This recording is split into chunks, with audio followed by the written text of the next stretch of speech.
Hello friends, welcome to Education Wave. Success made easy. So guys, today we are going to learn about sexual reproduction in flowering plant part 4.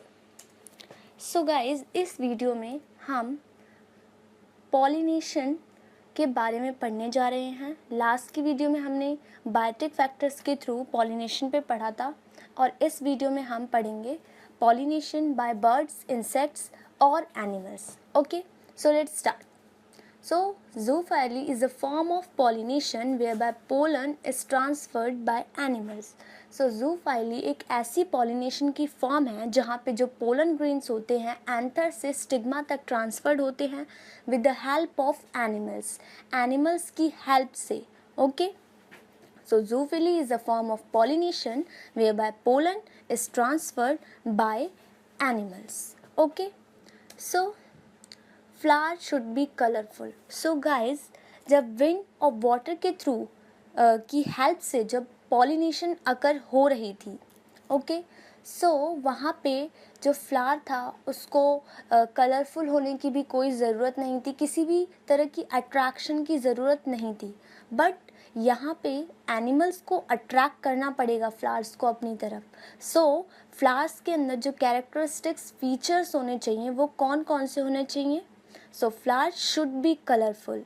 सो उसको colourful होना पड़ेगा ताकि जो animals हैं या फिर जो इंसेक्ट्स हैं या फिर जो बर्ड्स हैं वो उनकी तरफ, किनकी तरफ, फ्लावर्स की तरफ अट्रैक्ट हो सके, उनकी तरफ वो आकर्षित होके वहाँ पे फ्लावर्स की तरफ अट्रैक्ट होके वहाँ पे आ सके. ओके, सो सेकंड है it should have fragrance. So flowers में फ्रेगनेंस होना भी बहुत इम्पॉर्टेंट है और ज़रूरी नहीं कि फ्रेगनेंस हो, वहाँ पे फॉल्स स्मेल भी हो सकती है. ठीक है. सो टू अट्रैक्ट फ्लाइज और बीटल्स को अट्रैक्ट करने के लिए ज़रूरी नहीं कि फ्रेगनेंस, अच्छी खुशबू ही होना ज़रूरी नहीं, वहाँ पे स्मेल भी हो सकती है ताकि वहाँ पे फ्लाइज अट्रैक्ट हों. ओके, सो थर्ड वन है हमारा नेक्टर. सो फ्लावर को नेक्टर भी प्रोड्यूस करना पड़ेगा टू अट्रैक्ट बर्ड्स और इंसेक्ट्स. ओके, फोर्थ वन है it should produce sticky pollen grains. So वहाँ पे पोलन ग्रेन्स का स्टिकी होना बहुत ज़्यादा इम्पॉर्टेंट है ताकि जब पोलन जो बर्ड्स हैं और इंसेक्ट्स हैं वहाँ पर अट्रैक्ट होके आए तो जो पोलन ग्रेन्स हैं उनके टेंटिकल्स और उनके लेग्स में वहाँ पे स्टिक हो जाएं. ओके, ईजिली स्टिक हो जाएं और ईजिली फिर वो वहाँ से एक फ्लावर से दूसरे फ्लावर तक ट्रांसफ़र हो जाएं. Okay, ordered flower if pollinated by flies and beetles. मैंने पहले ही बता दिया कि फ्रेगनेंस हो या फिर वो फॉल स्मेल हो, इट डजंट इम्पॉर्टेंट. ओके, सो ये इम्पॉर्टेंट नहीं है.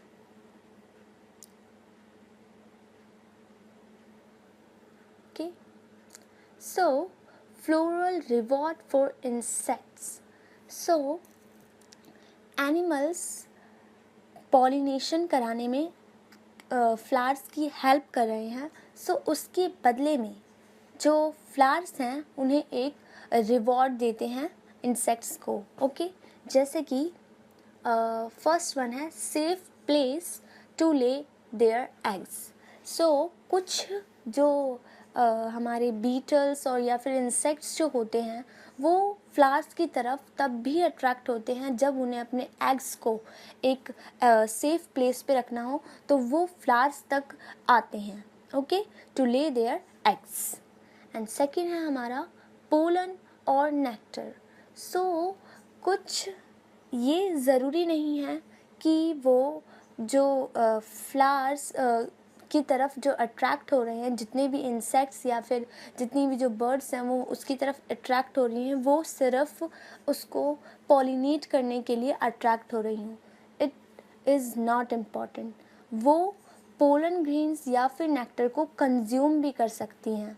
ओके, बिना उसे पॉलिनेट किए वो पोलन और नेक्टर को कंज्यूम कर लेते हैं. कुछ इंसेक्ट्स ऐसे होते हैं. ओके, सो रिवॉर्ड क्या होता है इंसेक्ट्स का, कभी कभी वो कुछ कंज्यूम कर लेते हैं तो कुछ ना कुछ तो उनके मतलब टेंटिकल्स में कुछ ना कुछ तो स्टिक हो ही जाता होगा। सो पोलन और नेक्टर एक तरह का रिवॉर्ड है इंसेक्ट्स के लिए, ताकि वो फ्लावर को पॉलिनेट करा सकें। सो थर्ड वन है हमारा yucca and Pronuba moth.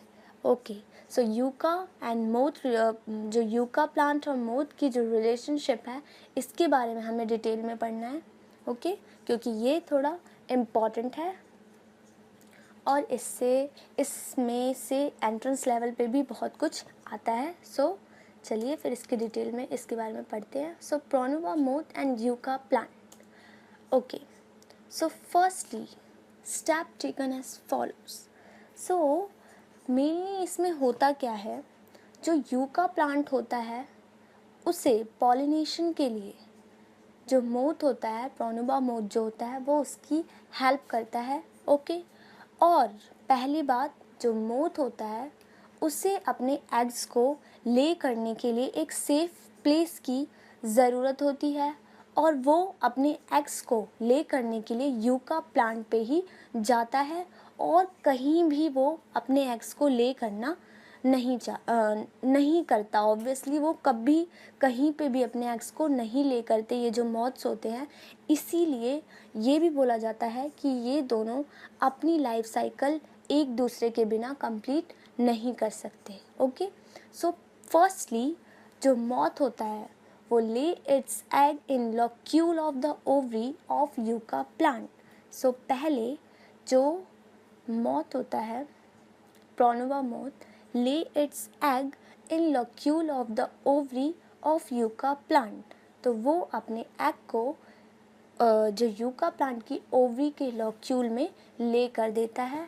Okay, so second है हमारा in turn flower get pollinated, और इसके बदले में जो फ्लावर होता है वो पॉलिनेट हो जाता है। सो मेनली होता क्या है, ये हमारा फ्लावर है। ओके, सो जो मेल और फीमेल मोथ होते हैं इस फ्लावर पे ही मीट करते हैं, ठीक है, और मेट करते हैं।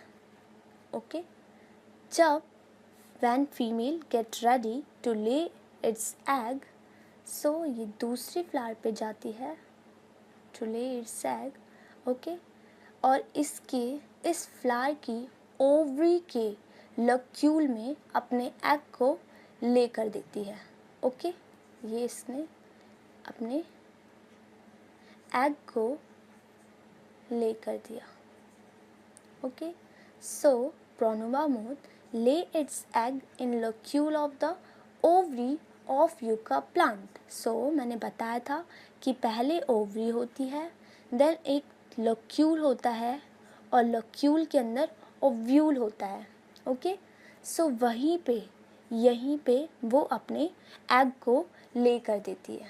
ओके, सो इन टर्न उसके बदले में क्या होता है, जो फ्लावर होता है वो इसकी हेल्प से पॉलिनेट हो जाता है, क्योंकि जो मॉथ है वो एक फ्लावर से दूसरे फ्लावर तक वो ट्रांसफ़र हो रहा है, तो इसके थ्रू क्या होती है, पॉलिनेशन अकर हो जाती है। Okay, so both of them can't complete their life cycle without each other. तो ये दोनों एक दूसरे के बिना इनकी जो लाइफ साइकिल है वो अधूरी होती है। They can't complete their life cycle without each other. Okay, so fourth है हमारा, अब इसके बाद क्या होता है, the larva of the moth come out of the eggs. अब जो लार्वा होता है वो डेवलप होके एग से बाहर आ जाता है। ओके, और उसके बाद after hatching egg larva feed on yucca seeds. So जो एग लार्वा होता है वो यूका सीड को कंज्यूम कर लेता है, इस सीड को वो कंज्यूम कर लेता है। मैंने बताया था कि अगर वो एग अंदर डेवलप हो रहा है तो ऑब्वियसली ये भी अंदर डेवलप हो रहा होगा। सो जो हमारा ओवरी होता है वो फ्रूट में कन्वर्ट हो रहा होगा, और ओव्यूल जो है वो हमारा सीड में कन्वर्ट हो रहा होगा।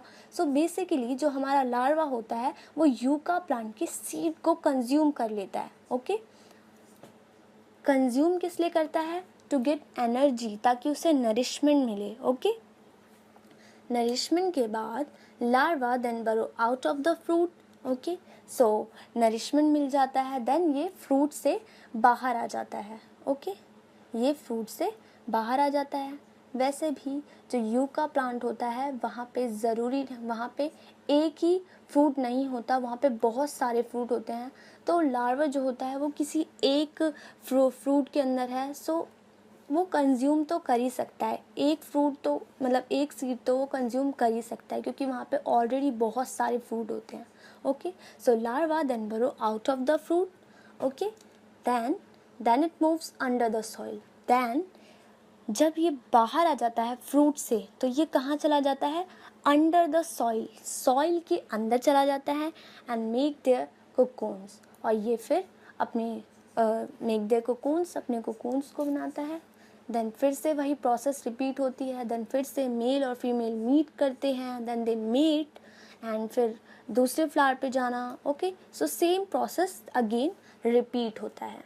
ओके, सो एक और इम्पॉर्टेंट चीज़ है जैसे जो है पोलन नेक्टर रॉबर्स। मैंने बताया था कि कुछ इंसेक्ट्स जो होते हैं वो पोलन और नेक्टर को कंज्यूम कर लेते हैं without bringing about pollination. So insects which consume pollen और nectar without bringing about pollination, they are known as pollen और नेक्टर रॉबर्स। उन्हें क्या बोलते हैं हम? रॉबर्स। ओके, पोलन और नेक्टर रॉबर्स बोलते हैं, क्योंकि ये एक तो पॉलिनेशन नहीं कराते और पोलन ग्रेन्स और नेक्टर को कंज्यूम कर लेते हैं। ओके, इनका एग्जाम्पल है जैसे कि क्वीन ऑफ बॉम्बस एफिन्स। ओके, ये है हमारा एग्जाम्पल है, ये हमारा प्रोन्यूबा इमेज है, ये हमारी पूरी प्रोन्यूबा मोथ एंड यूका प्लांट की। ये रहा हमारा वो मोथ जिसके ये हैं हमारे इसके टेंटिकल्स, और ये इतना बड़ा फ्लावर है, ये यूका प्लांट का फ्लावर है जिसके अंदर ये अपने एग को ले करती है। ओके, ये टॉपिक हमारा यहीं पे ख़त्म होता है।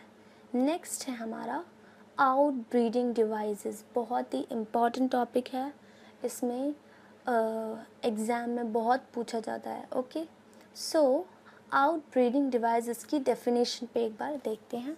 सो डिवाइसेस और फीचर्स ऑफ प्लांट्स के ऐसे फीचर्स या फिर devices which discourage self pollination and encourage cross pollination are called as outbreeding devices. So outbreeding devices ऐसे फीचर्स होते हैं प्लांट्स के विच डिस्करेज सेल्फ पॉलिनेशन, जो कि सेल्फ पॉलिनेशन को डिस्करेज करते हैं और किसको इंश्योर करते हैं? क्रॉस पॉलिनेशन को एनकरेज करते हैं। ओके, कैसे समझते हैं? So it prevents inbreeding depression which may be a result of continue self pollination.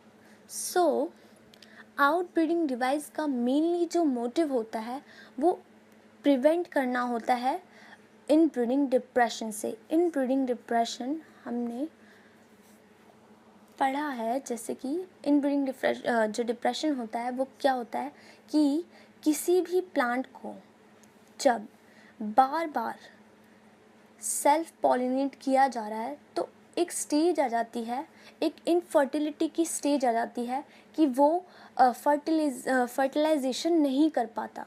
उसे हम बोलते हैं इनब्रीडिंग डिप्रेशन। वो इनब्रीडिंग डिप्रेशन में चला जाता है और वो आगे फर्टिलिटी के लिए आगे फर्टिलिटी नहीं कर पाता। ठीक है, सो सेल्फ पॉलिनेशन में ऐसा बहुत बार देखने को मिलता है, लेकिन जब हम क्रॉस पॉलिनेशन कराते हैं उसकी, तो वो उस इनब्रीडिंग डिप्रेशन से बाहर आ जाता है। सो मेनली जो आउटब्रीडिंग डिवाइसेस का जो मोटिव है, इट प्रिवेंट इनब्रीडिंग डिप्रेशन, जो कि किसकी वजह से होती है? कंटिन्यूसली जब हम किसी भी प्लांट की सेल्फ पॉलिनेशन कराते हैं तो उस स्टेज में क्या हो जाता है? Inbreeding depression.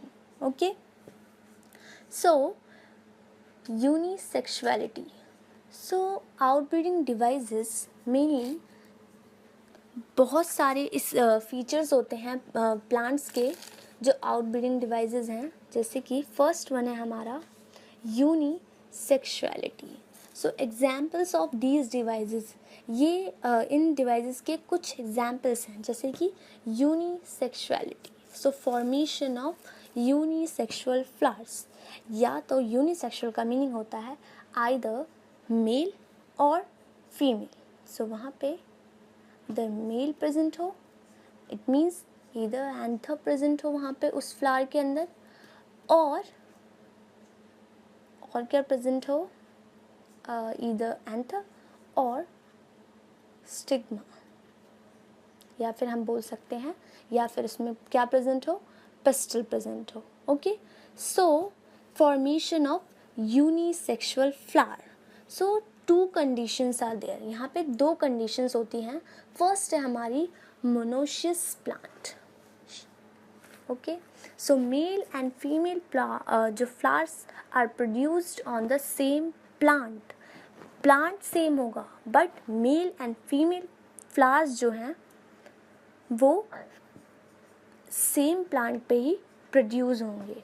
Okay, so monoecious plant जो होते हैं, male and female flowers are produced on the same plant and this prevent autogamy but not zytogamy.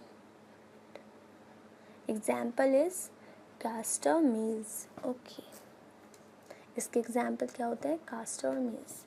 इसका मोनोशियस प्लांट का मीनिंग होता है कि एक प्लांट के ऊपर, ओके, इस फ्लावर में प्रेजेंट होंगे हमारे मेल, ये होगा हमारा मेल फ्लावर, और इसी प्लांट के ऊपर दूसरा फ्लावर जो होगा हमारा फीमेल फ्लावर।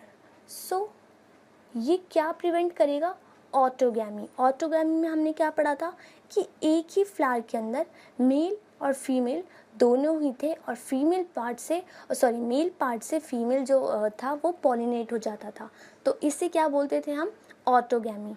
और मैंने बताया था कि जो ऑटोगैमी होती है वो एग्जाम्पल है सेल्फ पॉलिनेशन का, बट जो जिटनोगैमी था वो क्या था, फंक्शनली तो वो क्या था, क्रॉस पॉलिनेशन, लेकिन जेनेटिकली क्या था, सेल्फ पॉलिनेशन। सो यहाँ पे एक तरह से क्या प्रिवेंट हुई, ऑटोगैमी तो हमारी यहाँ पे प्रिवेंट हो गई। तो यहाँ पे दो कंडीशंस हैं, मोनोशियस प्लांट और सेकंड है हमारा dioecious plant. Male and female flowers are produced on two separate plants and it prevents autogamy as well as deuterogamy. Okay, so यहाँ पे क्या होता है कि यहाँ पे जो मेल फ्लावर होता है, मान लीजिए प्लांट है और ये है हमारा मेल फ्लावर, ओके, और ये है हमारा दूसरा प्लांट, और यहाँ पे प्रोड्यूस होता है हमारा फीमेल फ्लावर। ओके, सो यहाँ पे मेल फ्लावर से फीमेल फ्लावर पॉलिनेट होगी। सो यूनिसेक्सुअलिटी में मेनली होता क्या है, सेल्फ पॉलिनेशन को रोकने के लिए और क्रॉस पॉलिनेशन को किसी भी तरह एनकरेज करने के लिए ये प्लांट्स के फीचर्स होते हैं। ओके, सो यहाँ पे यूनिसेक्सुअलिटी एक एग्जाम्पल है इस डिवाइस का। उसमें दो कंडीशंस होती हैं, पहली होती है मोनोशियस। सो मैंने बताया क्या था, यूनिसेक्सुअलिटी का मीनिंग आइदर एंथर और जो हमारा पिस्टल होगा, जो या तो उसमें मेल प्रेजेंट होगा, मेल पार्ट, या फिर फीमेल। सो मोनोशियस प्लांट में भी क्या था, सेम प्लांट था लेकिन जो पार्ट्स, जो फ्लावर्स थे हमारे वो अलग थे। ओके, सेम ही प्लांट है लेकिन अलग अलग फ्लावर्स पे दोनों जो हमारे पार्ट्स हैं वो प्रेजेंट थे। Okay, so this prevent autogamy, तो यहाँ पे हमारी प्रिवेंट हो गई बट नॉट जिटनोगैमी। ओके, लेकिन डायशियस प्लांट में क्या था, male and female flowers are produced on two separate plants. So यहाँ पे दो सेपरेट प्लांट्स में हमारे जो मेल और फीमेल फ्लावर्स हैं वो प्रोड्यूस्ड हुए हैं। So it prevents autogamy as well as geitonogamy. Okay, इसके एग्जाम्पल्स क्या हैं, पपाया और वेलेस्नेरिया। ओके, नेक्स्ट हमारा जो एग्जाम्पल है इसी डिवाइस का वो है डाइकोगैमी। सो इसका मीनिंग होता है different maturation time of androecium and gynoecium in the same flower. Either the pollen is released before the stigma become receptive, much before the release of pollen. Okay. So dichogamy में क्या होता है कि same flower होता है लेकिन उनकी जो मैचुरेशन टाइमिंग होती है वो डिफरेंट होती है. फॉर एग्जांपल ये हमारा फ्लावर है, यहीं पे हमारे जो एंथर्स हैं वो भी प्रेजेंट है और यहीं पे हमारा पिस्टल भी प्रेजेंट है. ठीक है, लेकिन यहाँ पे जो मैचुरेशन टाइम है उनमें क्या होगा, डिफरेंस होगा. फॉर एग्जाम्पल इस फ्लावर के अंदर क्या होगा, जो एंथर होगा वो तो हमारा अभी मैच्योर नहीं हुआ है. ओके, ये हमारा अभी इमैच्योर है. लेकिन हमारा ये जो हमारा पिस्टल है, ये स्टिग्मा है, वो मैच्योर हो चुका है. जो हमारा गाइनोशियम है फ्लावर का वो मैच्योर हो चुका है. सो बाहर से अगर कोई भी पोलन ग्रेन यहाँ पे लैंड होता है तो ये हमारा पॉलिनेट हो जाएगा. ओके, सो यहाँ पे क्या हुआ, सेल्फ पॉलिनेशन क्या हुई, यहाँ पे जो सेल्फ पॉलिनेशन है वो यहाँ पे प्रिवेंट हुई. सो डाइकोगैमी में एक ऐसी कंडीशन होती है जहाँ पे जो मैचुरेशन टाइम है वहाँ पे डिफरेंस होता है. So different maturation time of androecium and gynoecium in the same flower. ज़्यादातर क्या होता है सेम फ्लावर्स में कि ये हमारा पोलन, यहीं से हमारा पोलन ग्रेन होता है, वो एंटर होता है और यहाँ के लैंड होके स्टिग्मा पे पॉलिनेशन हो जाती है और फर्टिलाइजेशन अगर कर जाती है. लेकिन अगर मैचुरेशन टाइम में डिफरेंस होगा तो बाहर का जो पोलन ग्रेन होगा वो यहाँ पे लैंड हो सकेगा और क्रॉस पॉलिनेशन हो सकेगी, जिसकी हेल्प से कुछ जो हम सेल्फ पॉलिनेशन को प्रिवेंट कर सकते हैं. ओके, नेक्स्ट है हमारा self incompatibility. So the failure of the pollen grain from fertilising the ovule by inhibiting pollen germination or pollen tube growth in the pistil. It is genetically controlled mechanism. So कभी कभी क्या होता है, जो pollen grain होता है land तो हो जाता है. ओके, ये लैंड तो हो जाता है और यहाँ पे मैचुरेशन टाइम का भी कोई नहीं है, ये भी मैच्योर हो चुका है और पोलन ग्रेन तो ऑब्वियसली मैच्योर हो गया है. ओके, सो बट यहाँ पे होता क्या है कि जो हमारा पोलन ग्रेन है ना वो ओव्यूल को फर्टिलाइज करने में सक्सेसफुल नहीं हो पाता.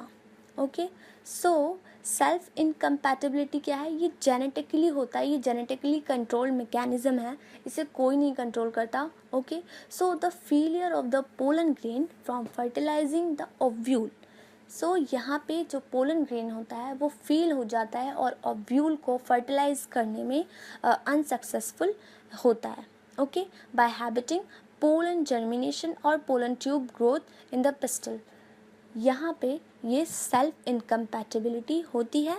ओके, सो फर्स्ट वन था हमारा यूनिसेक्सुअलिटी. ओके, सेकंड था हमारा डाइकोगैमी जहाँ पे मैचुरेशन टाइम का डिफरेंस था, and the third one is self incompatibility.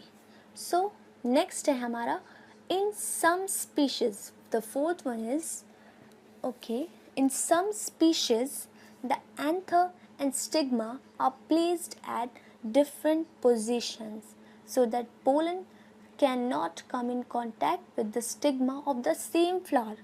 Okay, so कभी कभी क्या होता है, ये हमारा फ्लावर है. ओके, मान लीजिए ये हमारा फ्लावर है. सो यहाँ पे हमारा ये हमारा फीमेल पार्ट है, ये पूरी ओवरी. ओके, ये पूरा हमारा पिस्टल है और यहाँ पे हमारे एंथर्स प्रेजेंट हैं. ओके, सो कभी कभी कुछ स्पीशीज़ में क्या होता है, the anther and stigma are placed at different positions. इनके पोजीशन के डिफरेंस के कारण जो पोलन ग्रेन होता है वो स्टिग्मा के कांटेक्ट में नहीं आ पाता और पॉलिनेट नहीं कर पाता. ओके, सो ये हमारा फोर्थ था आउटब्रीडिंग डिवाइस का, ये हमारा फोर्थ एग्जाम्पल था जो हमने यहाँ पे देखा कि कुछ कुछ स्पीशीज़ में ऐसा भी होता है कि सेम फ्लावर में होने के बावजूद जो पोलन ग्रेन होता है वो स्टिग्मा को पॉलिनेट करने में अनसक्सेसफुल होता है। ओके, सो ये हमारी आउट ब्रीडिंग डिवाइसेस के एग्जाम्पल थे जो कि बहुत इंपॉर्टेंट हैं और इसमें से पूछा भी जाता है कि कुछ आउट ब्रीडिंग डिवाइसेस बताइए जिसकी हेल्प से हम क्रॉस पॉलिनेशन को एनकरेज कर सकते हैं या फिर सेल्फ पॉलिनेशन को प्रिवेंट करने के लिए क्या क्या एग्जाम्पल्स होते हैं या फिर क्या क्या टेक्निक्स होती हैं। ओके, नेक्स्ट टॉपिक है हमारा pollen pistil interaction. It is also very important. Okay, so pollen pistil interaction, सबसे पहले हम इसकी definition देखते हैं. So pollen जो pollination doesn't guarantee the transfer of the right type of pollen on stigma. So pollen और pistil के बीच की interaction जैसे कि नाम से ही पता लग रहा है कि pollen और pistil इंटरैक्शन। ओके, सो जब पॉलिनेशन होती है जो स्टिग्मा होता है, ओके, ये हमारा स्टिग्मा, जब जो पोलन होता है जब लैंड होता है यहाँ पे, जो स्टाइल होता है वो पोलन ग्रेन्स को अंदर जाने के लिए अलाउ नहीं करता। ओके, सो इनके बीच में एक इंटरैक्शन होती है। So the ability of the pistil to recognize the pollen, right type of pollen को रिकॉग्नाइज करने के बाद ही जो हमारा पिस्टल होता है, वो जो हमारा स्टिग्मा होता है, वो उसे अंदर एंट्री के लिए अलाउ करता है। Okay, so pollination doesn't guarantee the transfer of the right type of pollen on stigma. Okay, so all pollinations do not lead to a successful fertilization. Okay, so हम जैसे कि जानते ही हैं कि ज़रूरी नहीं कि पॉलिनेशन तो हुआ, हमने पॉलिनेशन किसी भी मतलब कहीं से भी पोलन ग्रेन्स लाके अगर हमने स्टिग्मा पे ऐसे स्प्रेड कर दिए तो ज़रूरी नहीं कि फर्टिलाइजेशन वहाँ पे होगा। Okay, so because for a successful fertilization, pistil of a flower has to recognize the pollen of same species. ये बहुत इम्पॉर्टेंट है क्योंकि सेम स्पीशीज़ के नहीं होंगे तो वो कैसे फर्टिलाइजेशन कैसे अकर होगी। ओके, सो मेनली यहाँ पे होता क्या है, जो पिस्टल होता है ना फ्लावर का, वो पोलन ग्रेन को, जो right type of pollen grain होता है उसको पहले रिकॉग्नाइज करता है। ओके, कि वो उस स्पीशीज़ का है भी या नहीं, तभी उसके बाद ही वो उसे आगे फर्टिलाइजेशन करने में वहाँ पे फर्टिलाइजेशन अकर होती है। लेकिन अगर पिस्टल ऑफ जो फ्लावर है पिस्टल का, अगर उसने रिकॉग्नाइज नहीं किया उस पोलन को राइट टाइप, तो वो वहाँ पे फर्टिलाइजेशन करने के लिए सक्सेसफुल नहीं रहेगा। ओके, सो यहाँ पे बोला भी जा रहा है कि all pollination do not lead to a successful fertilization. Okay, so because for a successful fertilization, pistil of a flower has to recognize the pollen of same species. Therefore, interaction between pollen grain and stigma need to be understood properly. Okay, so once compatible pollen is accepted by pistil, events for fertilization proceed. So जैसे ही compatible right type का pollen grain pistol के through accept हो जाता है, जो events होते हैं fertilisation के वो आगे प्रोसीड हो जाते हैं। Okay, where is incompatible pollens are rejected, और अगर वो इनकम्पैटिबल है, उस स्पीशीज़ का नहीं है, तो वो रिजेक्ट हो जाते हैं। सो दिस इंटरैक्शन, जहाँ पे इसी इंटरैक्शन को where a pistil is capable of recognizing its pollen, is the result of long term pollen pistil interaction and chemicals released by pollen. So इसी interaction को, ठीक है, जिसमें जो पिस्टल होता है वो right type of pollen grain को रिकॉग्नाइज करता है और आगे फर्टिलाइजेशन में हेल्प करता है। Okay, so pistil has the ability to recognize the pollen whether it is the right type, compatible या फिर wrong type. Okay, incompatible. Next है हमारा events of pollen pistil interaction. So pollen pistil interaction के events क्या होते हैं, detail में पढ़ते हैं। सो फर्स्ट वन है landing of true pollen on compatible pistil. So पहले पोलन ग्रेन का, ट्रू पोलन ग्रेन का कंपैटिबल पिस्टल पे लैंड होना, ओके। देन सेकेंड है germination of pollen and formation of pollen tube where pollen grains release its contents. So होता क्या है, जब राइट टाइप ऑफ पोलन हमारा रिकग्नाइज हो चुका है पिस्टल से, तो अब क्या होता है, ये हमारा पिस्टल है, यहाँ पे पोलन ग्रेन लैंड हो चुका है। अब जो पोलन ग्रेन होगा वो क्या करेगा, पोलन ट्यूब की फॉर्मेशन करेगा, ओके। यहाँ पे वो पोलन ट्यूब की क्या करेगा, फॉर्मेशन, ओके। यहाँ पे germination of pollen and formation of pollen tube where pollen grains release its content, और फिर जाके उस पोलन ट्यूब के थ्रू जो पोलन ग्रेन्स के जो कंटेंट है वो उस पोलन ट्यूब के थ्रू रिलीज हो जाएंगे, ओके। सो नेक्स्ट क्या होगा, pollen tube growth through style of the pistil towards the ovary. So ये जो ग्रोथ है पोलन ट्यूब की वो कहाँ तक, ये पूरी स्टाइल तक जाएगी, और कहाँ तक पहुँचेगी, हमारी पूरी ओवरी तक। सो ये पूरी इतनी बड़ी होके ये पूरी कहाँ तक पहुँचेगी, मान लीजिए हमारी पूरी ओवरी है, देन ये यूँ यहाँ से यहाँ पहुँचेगी, ओके।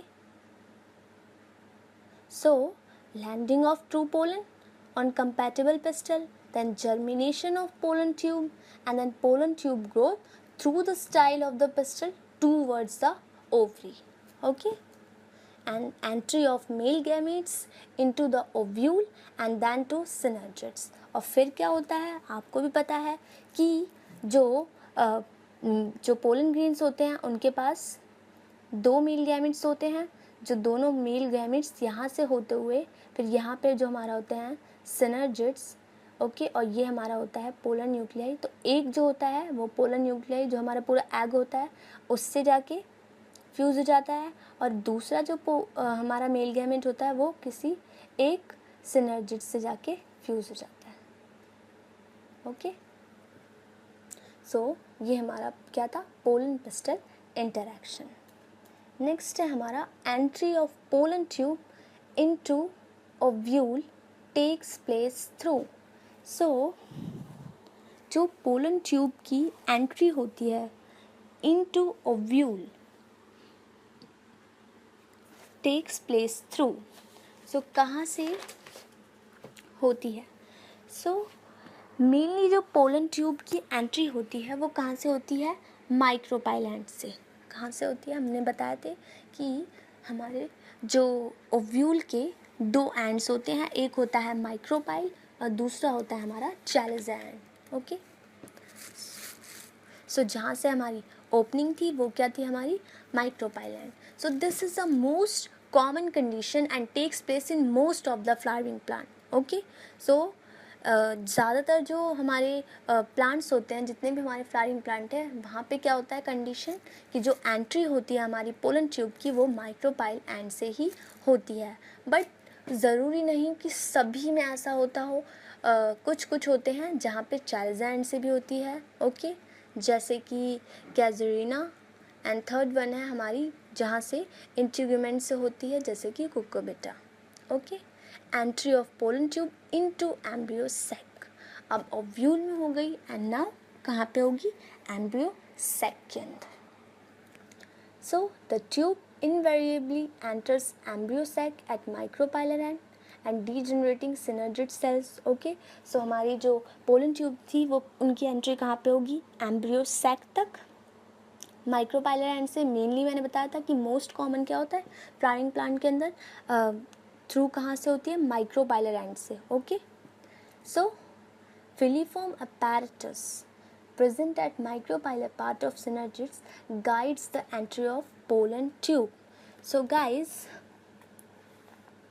मेनली क्या जो देखा गया है कि many recent studies have shown that filiform जो अपैरेटस है present at micropylar part of synergids guide the entry of pollen tube. जो फिलीफॉर्म अपैरेटस होता है वो क्या करता है, वो पोलन ट्यूब की एंट्री को गाइड करता है, जो कि कहाँ पे प्रेजेंट होता है, सिनर्जिड्स में, मैंने बताया था पिक्चर में। Okay, so all these events from pollen deposition on the stigma until pollen tube enters the ovule are together referred as pollen pistil interaction. Okay, so all these events, ये जितने भी events थे, कहाँ से, pollen deposition, pollen का stigma पे land होना और फिर पोलन ट्यूब के ओव्यूल तक एंटर होना, ये सारा का सारा जो था, इसे हम क्या बोलते हैं, पोलन पिस्टल इंटरैक्शन।